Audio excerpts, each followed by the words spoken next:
Ni 800 mara 10 shilingi 8000. Nambeni buku zangu. Mimi na swali langu mtoto mdogo nilikuwa nampa 200 kwa siku mara 2 kwa siku 10 nilimpa jumla shilingi ngapi? Kwa siku 2 kuna nampa 200.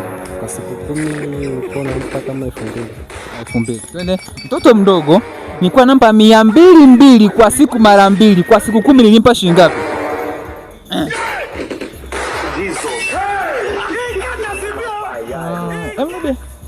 Mtoto mdogo nilikuwa nampa 200 kwa siku mara 2 kwa siku 10 nilimpa shilingi ngapi? Basi tulia kidogo.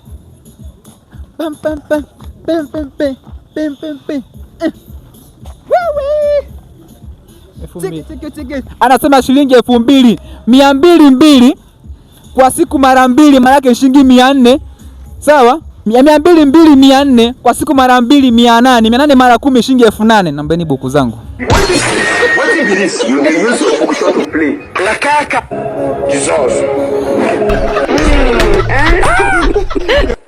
Asante sana for Blaboy.